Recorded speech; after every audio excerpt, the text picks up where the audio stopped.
War is peace. Freedom is slavery. Ignorance is strength. I mean, just hearing those words kind of sends a shiver right down your spine, doesn't it? These are the incredibly famous, totally paradoxical slogans of the party. It's the absolute dark heart of George Orwell's masterpiece, setting this intensely foreboding tone right out of the gate for a world where truth, well, truth is whatever they say it is. And that brings us to a massive, thought-provoking question. It's one you hear popping up more and more with every single big tech advancement or massive political shift. Are we actually already living in 1984? It's a heavy question, but it bridges the gap perfectly between this mid-20th century nightmare and the reality we're all navigating right now. So, let's dive into this. Welcome to today's Explainer, where we are doing a deep, thematic dive into 1984, Anatomy of a Dystopia. Orwell dropped this chilling vision of a totalitarian future back in 1949, and man, it remains one of the most influential works of fiction ever written. We're going to unpack the brilliant psychological mechanisms of control, the deeply flawed characters, and exactly why this book hits so close to home today. Here's a quick look at our roadmap. We'll start by stepping into Oceania, then break down the architecture of control and look at the illusion of rebellion. After that, we'll trace Orwell's historical blueprint, debate how 1984 holds up in our digital age, and wrap up with its lasting cultural warning. Let's get into it. Section 1. Welcome to Oceania, a world without freedom. All right, so picture Airstrip 1, what used to be Great Britain. The masses are deliberately kept in grinding poverty, and the party literally watches everyone. This perfectly illustrates the tragic trajectory of our protagonist, Winston Smith. His doom really starts with this tiny, seemingly insignificant act of intellectual rebellion. He buys a diary, just to secretly write down his own thoughts, which is a fatal risk when the thought police are always watching. We see this whole doomed journey unfold, his illicit affair with Julia, getting pulled into the Brotherhood, and ultimately their absolute terrifying psychological destruction. Section 2. The architecture of control. Tools of the party. So how does a regime actually achieve total, unquestioning obedience? Brute physical force? Not enough. You literally have to control the mind. And the primary tool for this is Newspeak. It's the official language of Oceania, and the concept here is just terrifyingly brilliant. Newspeak is deliberately designed to shrink the vocabulary. The party understands this core psychological truth. If thought corrupts language, well, language can totally corrupt thought too. By systematically deleting words related to freedom, rebellion, or even just individuality, they're erasing the literal cognitive capacity to rebel.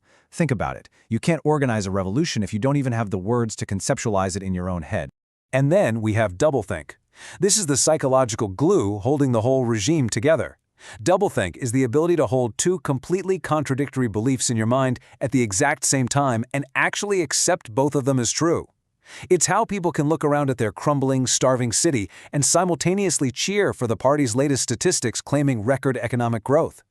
It's the intense cognitive dissonance you need to genuinely believe that 2 + 2 = 5, just because the party said so today. It makes the regime completely infallible. But what happens if you slip up? If you fail at doublethink? Well, then you've committed thought crime. This is the criminal act of holding unspoken beliefs or even just tiny doubts that go against the party.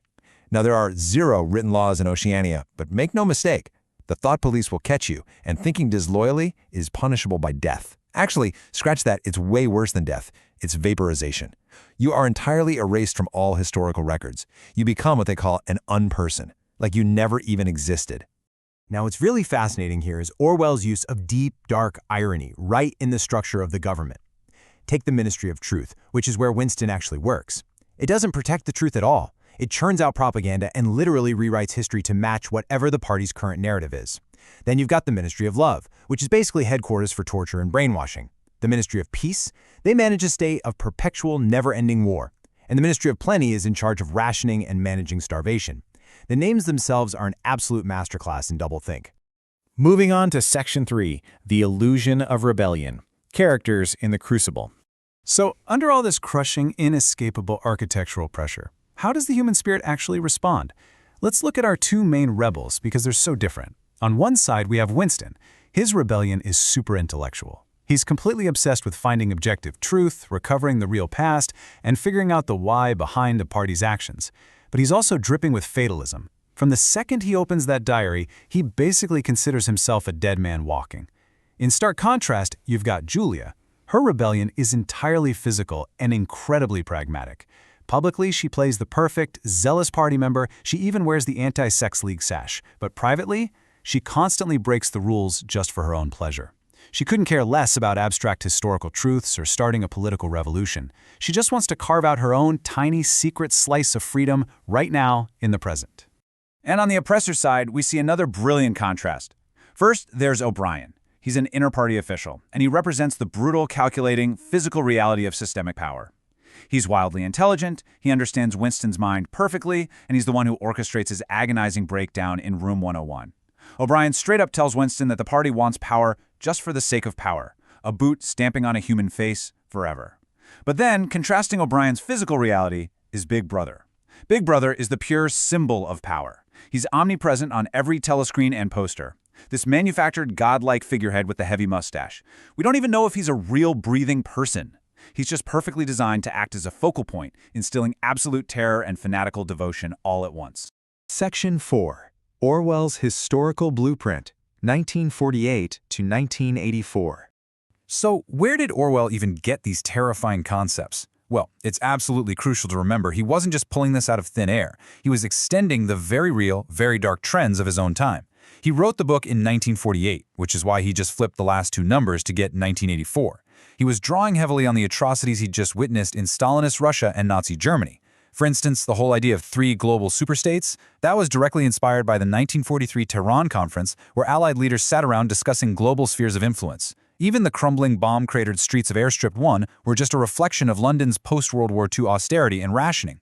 Big Brother's mustache is totally Stalin's. The scapegoating of Emmanuel Goldstein, that mirrors both Nazi ethnic cleansing and Stalin's purge of Trotsky.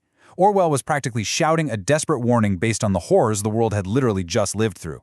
Section 5. 1984 in the Digital Age. Prophecy or Reality?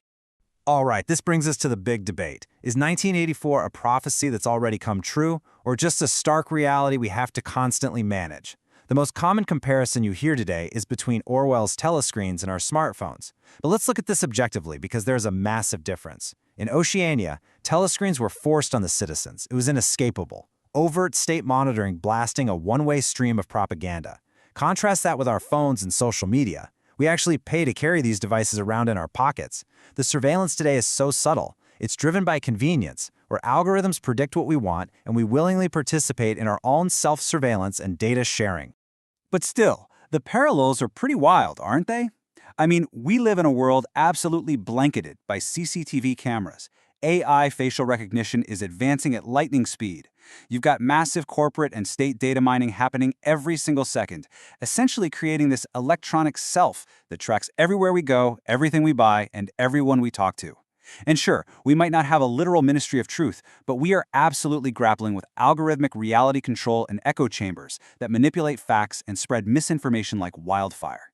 The mechanisms might be different, usually driven by corporate profit rather than sheer totalitarian malice, but the resulting erosion of privacy, that hits the nail right on the head of Orwell's deepest fears. Section 6. The Lasting Cultural Warning. Power over the narrative. So, why does 1984 still resonate so powerfully today? Ultimately, the core of this novel isn't just about surveillance. It's about power over the truth itself. Author Rebecca Solnit captured this perfectly. She said, "To be forced to live with the lies of the powerful is to be forced to live with your own lack of power over the narrative, which in the end can mean lack of power over anything at all." That's the crucial takeaway. Orwell's ultimate warning is that authoritarians view truth, facts, and history as rival systems that they simply have to crush. Whether it's through Newspeak, Doublethink, or a social media algorithm, once you lose your grip on objective reality, you lose your freedom. So as you go about your day today, swiping through your feeds and consuming all this information, I want to leave you with this to ponder.